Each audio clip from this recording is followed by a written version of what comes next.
My name is Emmett G. Price III, Dean of Africana Studies here at Berklee. We're so excited that in 2021, I was hired to build a new division at this historic institution, an emerged institution, an institution that at Berklee College of Music started in 1945, and at the Boston Conservatory, now Boston Conservatory at Berklee, founded in 1867, a long legacy.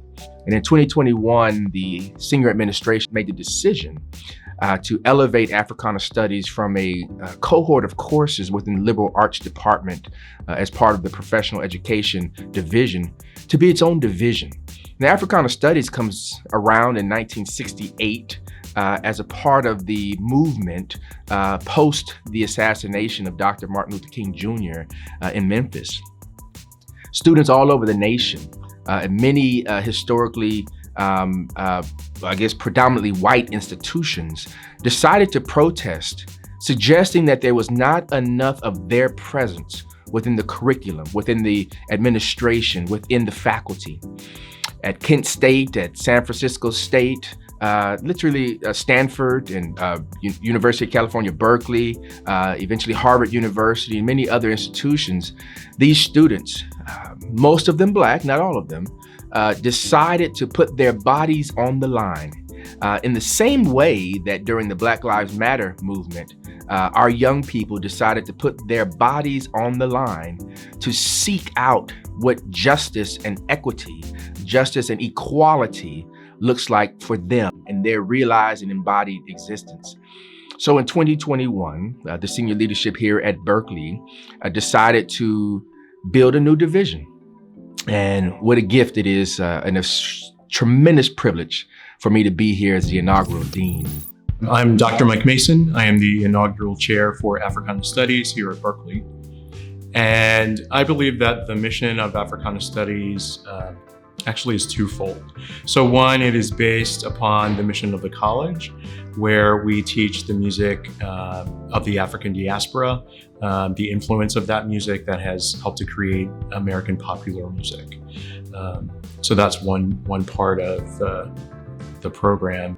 The other is to help really educate all students from around the globe that come to Berklee to learn how the African diaspora has influenced arts and culture in particular. And that's one of the things that really makes our program distinct and unique from other Africana Studies, African American Studies, and Black Studies programs throughout the country.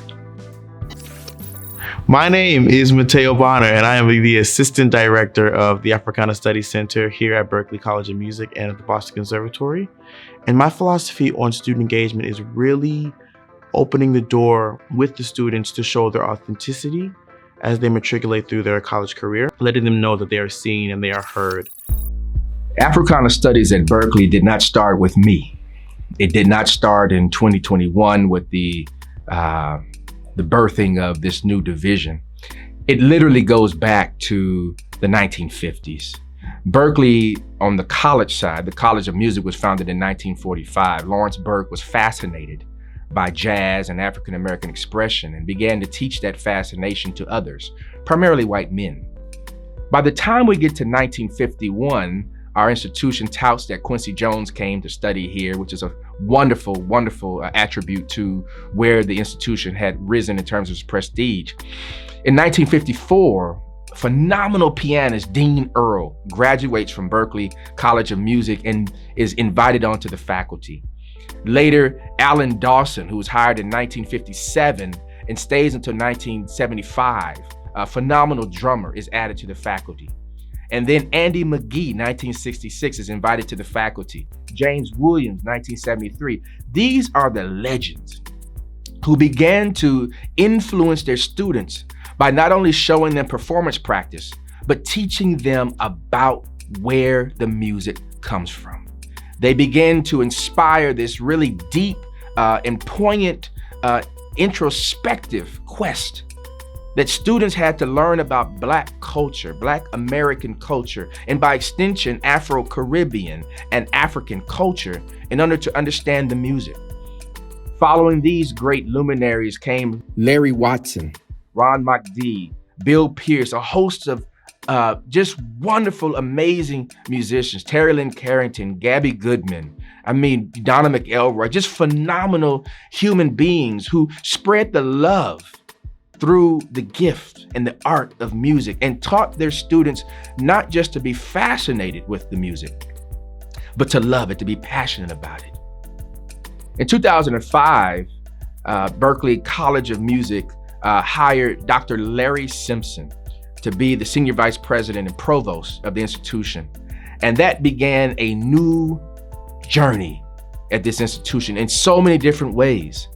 One of the early hires that Dr. Simpson made was Dr. William C. Banfield, Dr. Bill Banfield, who was the visionary behind the early formation of the formal sense of Africana Studies. Hired into the liberal arts to be a professor there, he really built a number of courses that seeded this growing interest in Africana Studies within the students.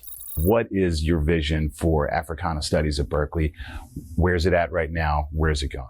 Well, that's a wonderful question, Robin. Again, thanks. It's great to get to talk to you because, as you pointed out, it's 10 years actually now, at least in the programming part of this.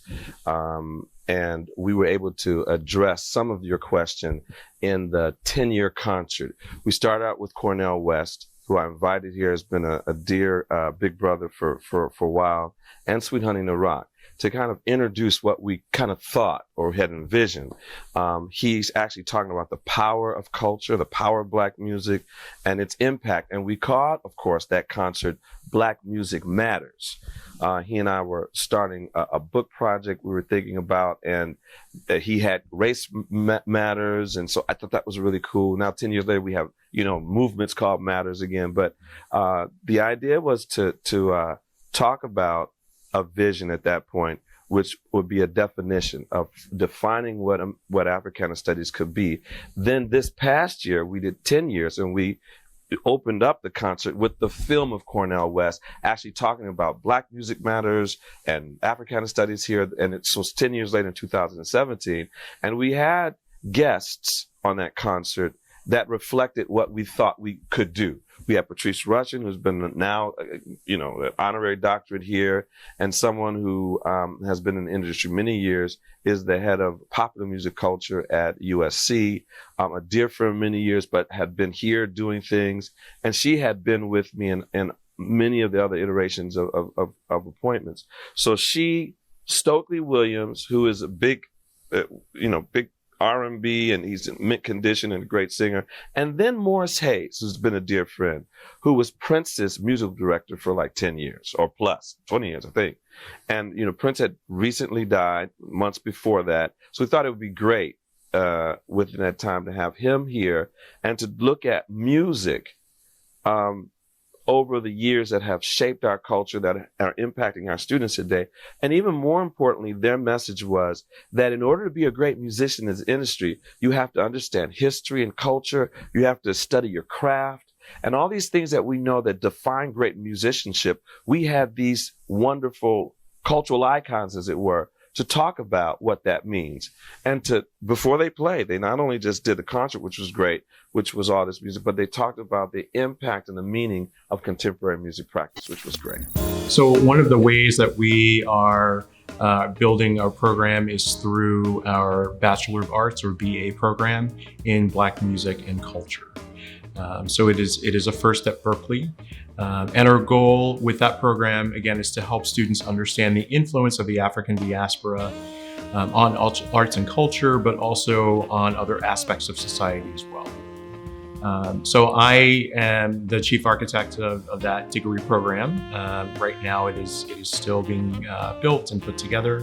The structure of the program is that it is a music degree. So it is a Bachelor of Arts in Black music. So our students will take the music core that other music students take here at the college, harmony, ear training, ensembles, private lessons, and so on. So that will be a large part of their training here. But as they move on through the program, they will also be able to take courses that are specifically designed to look at, again, the impact of the African diaspora on music and other parts of culture, really around the world. So not just in the US, but in Latin America, Europe, and other parts of the globe. And so where we sit within the institution is rare, but also very important. So we sit within the center of all of our learning environments and all of our campuses. Berklee College of Music, the Boston Conservatory at Berklee, Berklee Valencia, Berklee New York City, which is one of our graduate program sites, as well as Berklee Valencia, and Berklee Online, which is our online school. So the image that I like to use is that we are the center of the wheel, and we have spokes connecting to all of those campuses and learning environments to help them learn more about Africana Studies, helping them with curriculum development, programming, and really serving as a source of service for them to help them think through curricular projects, bringing in speakers, workshops, those kinds of things. So we really serve the entire institution. We have so many programs planned, so many events, so many moments that we want the students to remember during their time here as a point of enrichment in their lives. The center is and was fully based on an experience, and that is what we are planning to do these upcoming years. The other thing we had to fight for is the Africana Studies Center, and to be able to call it a center, not an institute. Now, they list institutes, they don't list the center, but the center is the mother of all institutes around here, actually. And the center was established with the independence of its own funding and its own programming for scholarship. There's nothing, I don't mean scholarship, winning scholarship. I mean for academic focus and scholarship. That's what my vision was, and we've been working on that. Long after I'm gone here, I would like the Africana Studies Center to exist to serve that purpose and let not Berklee, no new deans, no new presidents, none of that ever erase that from the DNA of Africana Studies. It has a center of which scholars and students and faculty and staff can study Black music culture as a real scholastic, academic and performance too, but academic discipline of Black music studies. This is exciting because I know that it is something that has never been done before. Having an Africana Studies division and department at a major school, music school like Berklee, which is the largest music institution of higher learning in the world, is exciting. Seeing this being born from the ground up has just energized this campus. It's energized me. It's energized the students who have called to have something like this at the Berklee campus.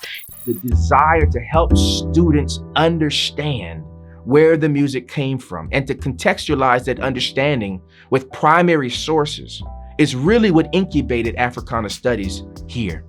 And it's those shoulders going all the way back to Dean Earl in that period, coming to Dr. Bill Banfield in his period, and then where we're going now. I believe that what we believe about each other influences how we relate with each other and deeply influences how we believe the possibility of being together. And so we are not just doing curriculum. We are not just doing programs. We are not just producing concerts. Our goal is to inspire global change in the way that Black people are seen, heard, experienced, felt, perceived, so that we can say that we've always been here and that we've always been brilliant and that we've always been resilient, not for the purpose of being resilient, but being resilient because we have beautiful hope of the possibilities of what the future can be when we get all together. And that we can be together. That unity without uniformity and harmony is possible if we believe. So at this institution, Berklee, with all of our global reach and all of our global influence, what better place to start this movement, to move this movement forward, to do the work that those whose shoulders we stand on have been doing for so long. What better place than here to change the world? Every note, every step, and every script, every line, moving forward together.